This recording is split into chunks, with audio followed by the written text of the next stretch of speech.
You're watching your ultimate pit stop, Piston Pundit. And today, the gears of global trade just locked up. In mid-2025, Canada slammed big tech with a digital tax bombshell. And Trump? He exploded, killing trade talks and threatening tariffs that could wreck EV supply chains from Ontario to Ohio. But just as tensions hit redline, Carney hit the brakes. What really happened behind the scenes? How close did we come to an economic pileup involving AI, aluminum, and auto parts? Buckle in, because this digital tax showdown is about to go full throttle.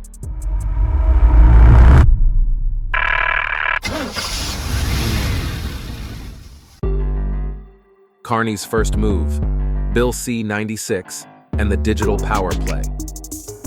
In mid-2025, Prime Minister Mark Carney launched Bill C-96, a 3% digital services tax targeting tech giants like Amazon, Apple, Google, and Meta.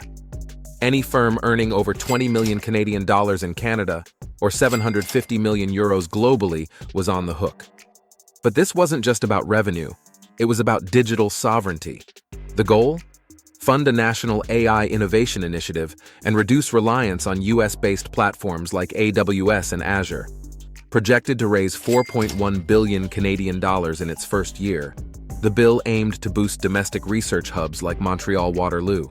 But Canada bypassed the still-pending OECD global tax framework, triggering backlash. Washington and US tech lobbies called it discriminatory and retroactive, especially since payments would date back to 2022. Tech companies warned of service cuts, higher ad rates for Canadian SMEs, and data restrictions. For Canadians, it was a bold stand against big tech. For Trump, it was a provocation, one that would spark an economic clash across borders. But what began as a digital sovereignty play quickly escalated into something far more aggressive. Enter the Trump tariff machine.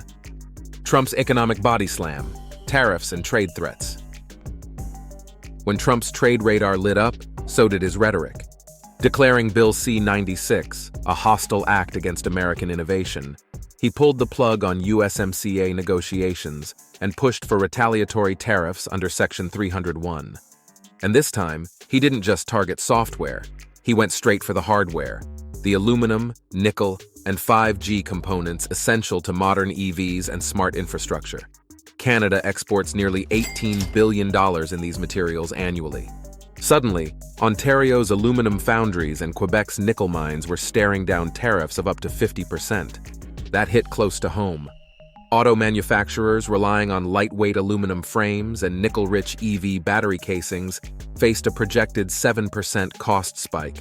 The Michigan-Ontario corridor, home to the densest cluster of vehicle assembly plants in North America, began bracing for gridlock. But make no mistake, this was also a campaign maneuver. Trump rallied voters in key battlegrounds like Pennsylvania and Michigan, warning of job losses and rising EV prices. Tech stocks nosedived, shedding $98 billion in a day. Even auto suppliers linked to Canadian facilities saw their valuations slide. For Trump, it was textbook. Escalate fast, hold the line, and make your rival blink. Before we downshift further, make sure to smash that like and subscribe button. It helps us reach more enthusiasts and keeps you looped in on every major update. Now let's shift gears into how diplomacy kicked in behind the smoke and screeching brakes. Economic shockwaves and secret diplomacy. By early July, market jitters turned into full-on whiplash. Amazon projected a 1.1 billion Canadian dollars hit from the tax. Alphabet flagged a 540 million Canadian dollars liability.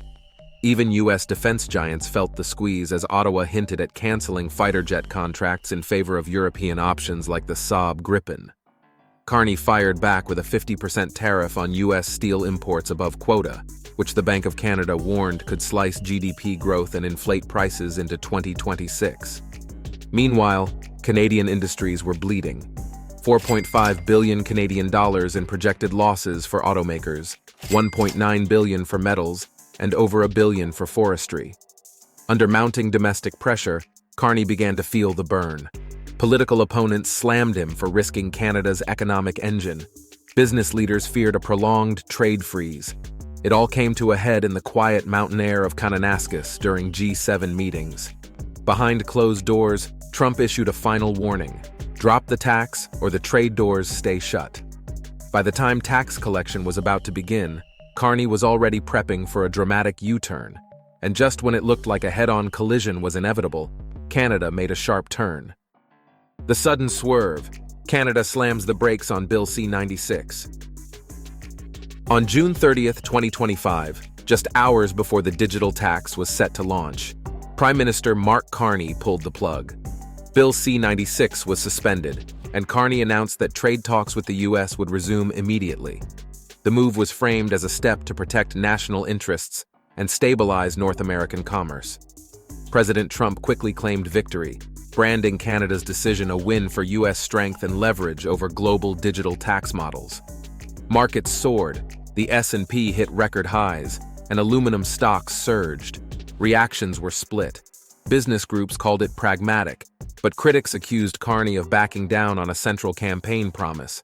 The digital services tax was meant to assert sovereignty over big tech. Instead, Canada was seen as blinking under pressure. The suspension, however, lacked any formal agreement. With a July 21st deadline approaching, unresolved tensions over AI, defense contracts, and data localization lingered. This was no resolution, just a temporary pause in an escalating conflict. While Canada gained time, U.S. expectations for future concessions remained firmly in place. And if you think this was the end, the next chapter proves otherwise, because what's coming is bigger than a tax. Beyond the hood, tech taxes, tariffs, and a shifting global grid. The Canada-U.S. digital tax clash wasn't just about a 3% levy. It exposed the battle for control over digital policy, data, and innovation. While Canada aimed to assert digital sovereignty and tap big tech's profits, the U.S. forcefully defended its dominance, pushing back hard as the OECD struggled to finalize global tax rules. Canada's suspension of Bill C-96 preserved short-term trade ties, but critics say it weakened Ottawa's leverage, reinforcing the notion that digital reforms must go through Washington first. Still, it avoided damaging tariffs that could have hammered Canada's auto and tech sectors. This dispute signals a new era. Trade tensions are shifting from traditional goods to tech infrastructure: AI, cloud, semiconductors, encryption, even quantum computing. Carney's tax push cracked the door open. Trump's retaliation slammed it back.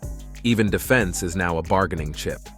Canada's threat to reevaluate its F-35 deal spooked Washington, prompting senators to link defense spending to trade cooperation.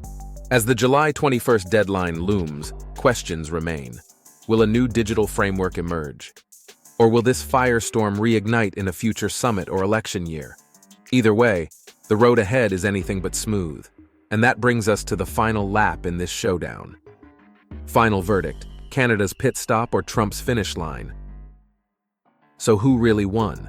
Trump certainly scored the headline victory. Canada blinked, tech stocks bounced, and tariffs were stalled. But Canada may have bought itself something more valuable: time. Time to reframe its digital ambitions, time to build alliances, time to prepare for the next confrontation, with more horsepower under the hood. And let's be honest, this isn't the last lap. The real contest ahead?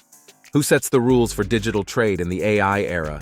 And who holds the keys to tomorrow's automotive and tech ecosystem? What do you think?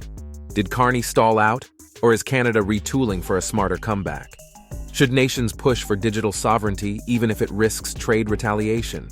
And how will this standoff ripple through the auto industry and future EV supply chains? Drop your thoughts in the comments.